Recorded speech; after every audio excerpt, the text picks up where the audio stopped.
Muchas gracias a la respetada mesa directiva de la Comisión Primera del Senado de la República. De parte del Instituto de Ciencia Política, quisiéramos comentar unas breves palabras en particular sobre los dos proyectos de ley que hacen referencia en épocas de campaña electoral.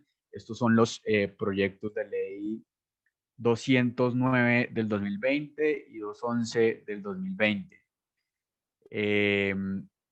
Para empezar, digamos, habría que decir que de lo que se puede recoger en la exposición de motivos y en el articulado de ambos proyectos, las motivaciones que se esgrimen para establecer una regulación de las firmas encuestadoras pueden venirse a sintetizar en una sola reflexión, y es el hecho de que la publicación de la información sobre las preferencias electorales u opiniones electorales puede influir en el comportamiento de los votantes independientemente del segmento de que se trate. Y esta influencia pues está dirigida a inducir una decisión al momento de votar por un candidato o un partido político.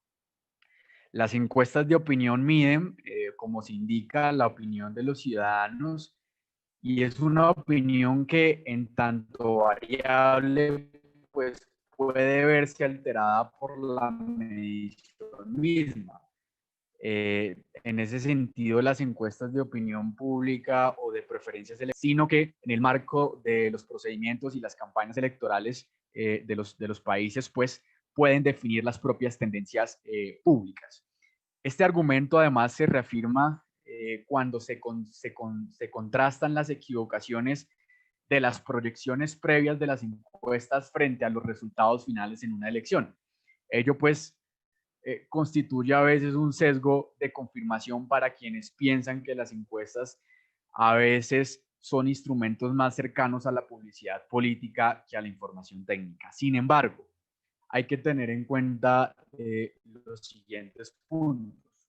Primero, ningún régimen democrático o que se precie ser democrático en el mundo podría prohibir o censurar la publicación de encuestas. Constituiría esto una vulneración inconstitucional del derecho a la información y de la libertad de expresión.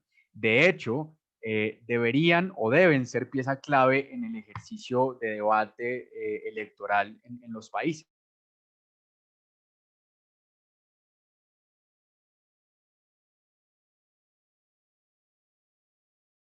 Se le cortó el sonido. ¿Tiene problemas el doctor Alejandro Barrera? ¿Activa el sonido? Sí, ya nuevamente estoy aquí. ¿Me escuchan? Sí, perfecto, continúe.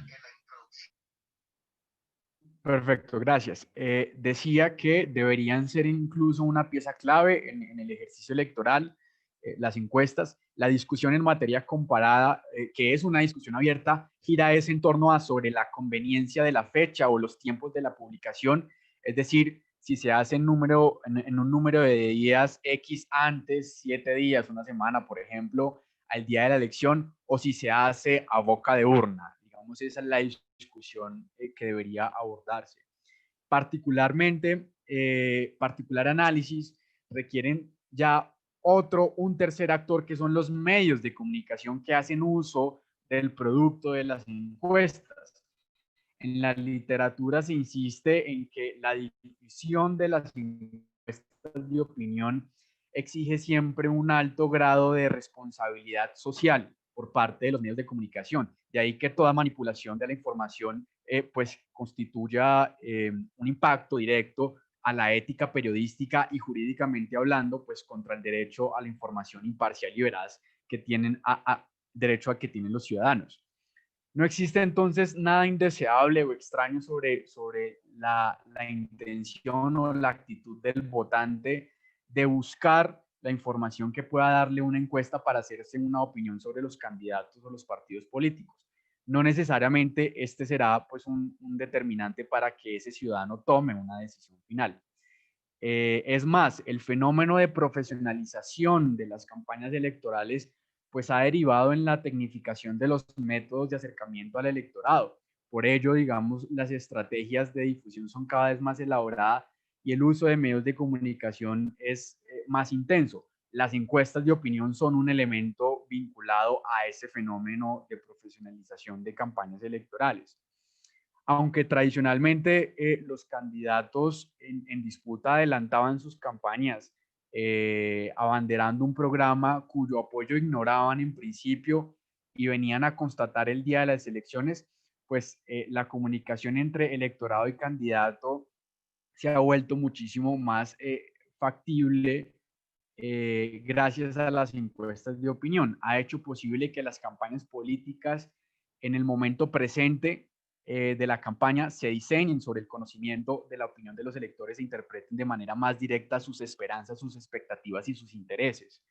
De tal forma que los regímenes democráticos pueden enriquecerse cada vez que se promueven procesos deliberativos genuinos entre ciudadanos que son considerados iguales ante la ley.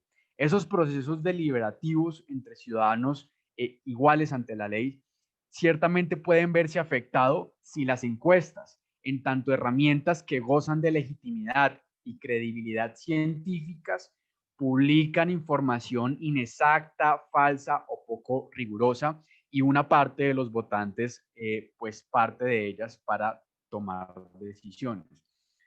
Por ello podría establecerse una justificación para regular, si bien de forma acotada y específica, lo que las encuestas difunden y cómo lo difunden en el debate público. Esta regulación acotada en el marco de una actitud prudente no no puede consistir en ningún caso en suspender o limitar derechos fundamentales, para lo cual además no está legitimado el legislador, sino que tiene que ir enfocado en desarrollar los deberes y responsabilidades que le incumben a quienes ejercen esos derechos, le hace las firmas encuestadoras y los medios de comunicación.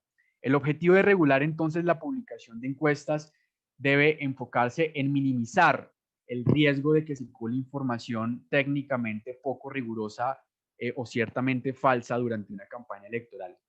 Debido a lo anterior, se destaca entonces que debe promoverse en la regulación una política de transparencia. A partir de ella se podría exigir que cada encuestadora entregara a la autoridad electoral e hiciese público los documentos que se generan como resultado de la recolección y el procesamiento de datos que miden las preferencias electorales. Para cerrar, entonces, quisiera decir lo siguiente.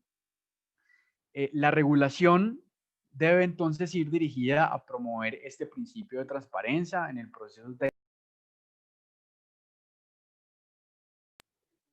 Continúe, doctor Alejandro, para que concluya. Tiene 2 minutos más. Gracias. Hay que buscar entonces garantizar ese principio de transparencia de la información recopilada, así como certificar la seriedad de la encuesta en un intento por impedir la manipulación de los procesos electorales a partir de la tergiversación de la información. El Honorable Congreso de la República podría aprovechar la oportunidad para convocar a una audiencia pública destinada a discutir exclusivamente este tema de manera amplia, técnica, informada y suficiente. Frente a las iniciativas, a las dos iniciativas legislativas en la materia, nosotros hacemos un llamado a incluir a los actores que son objeto de esta regulación, léase las firmas encuestadoras que actualmente están autorizadas ante el Consejo Nacional Electoral.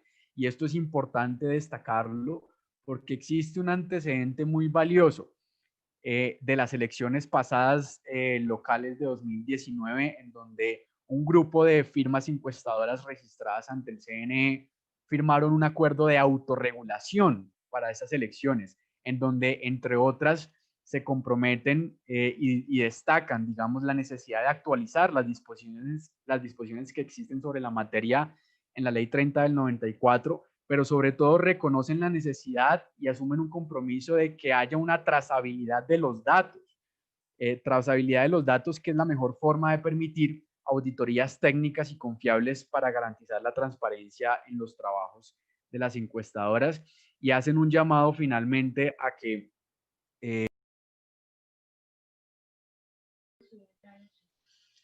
Bueno, terminó, doctor Alejandro. Le doy un minuto más para que concluya la idea, por favor. Gracias, sí. Termino, digamos, diciendo dos cosas. Finalmente, tendría que examinarse muy bien en la regulación mecanismos de monitoreo y de alerta preventiva ex ante por parte de la autoridad electoral para advertir el riesgo de publicación de encuestas o sondeos cuando se trata de firmas no registradas en el CNE. Es un elemento que no contienen las dos iniciativas legislativas sobre la materia. Finalmente, sería interesante, digamos, que esta discusión se pudiera articular de alguna manera con las disposiciones que están incluidas en el proyecto de ley estatutaria sobre el nuevo Código Electoral, en donde hay una serie de artículos que también habla sobre el tema, y pues para no generar un choque, sería positivo que se articulara esta discusión. Muchas gracias, señor presidente. Bueno, muy bien usted, doctor Alejandro.